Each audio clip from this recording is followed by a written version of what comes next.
Ry vahoaka malagasy, ianareo mpiray tandrazana rehetra, singaniko manokana isika rehetra firongony, ary ianareo vahoaka ny distrika n'Ambohibeandroy zay isaorako sy ankasitrahako.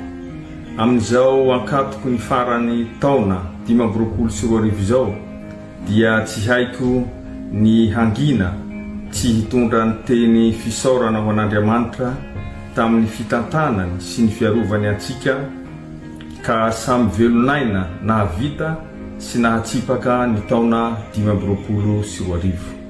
Amin'ny maha olombelona dia taony soa sy ny tsara nandalo tamin'ny fiainany tsirairay, fa misy ihany koa ny sedra sy ny olana samy hafa iaina nisan'ny mpianakaviana. Fa ny zava-dehibe dia isika no mbola mifampiarahabandroany noho ny famindrampon'Andriamanitra, koa dia atolotra azy ny saotra sy dera ny voninahitra, fa ny fiadanany kosa hitoetra amintsika rehetra zay mbola velonaina. Amin'ny maha chef de l'opposition ahy sy maha filoha lefitra fahafito ny antenimieram-pirenena ny tenako, dia adidiko ny mitondra hafatra ho an'ny vahoaka malagasy sy ny fitondrana mijoro ankehitriny, ny isian'ny fitoniana sy ny fandriam-pahalemana eto amin'ny firenena. Firenentsika zay mbola nandova takaitra tamin'ny krizy mifandimby teto amin'ny firenentsika tamin'ny taona 2024, taona 2024, 2024 ary 2022. Ny vokatsy zany na ara-tsaina na ara-ekonomika dia mbola mitohy sy mitambesatra amin'ny mpiray tandrazana hatramin'izao.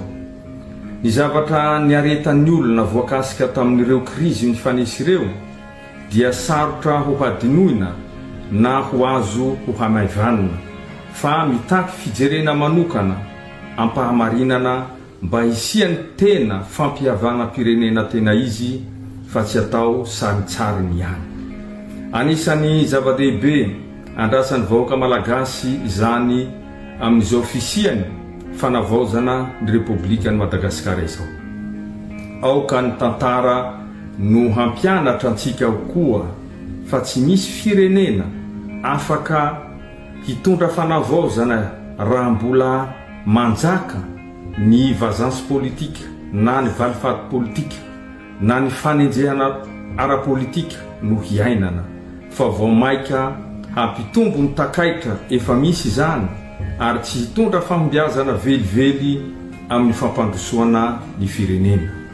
Raisitsika ohatra amin'izany ny nataon'i Nelson Mandela tao an'Afrika du Sud, zay nandrava ny fizarazarana sy ny fanavakavahana ka nanova izany nametraka ny projet national nifototra tamin'ny fifamelana sy ny fampihavana.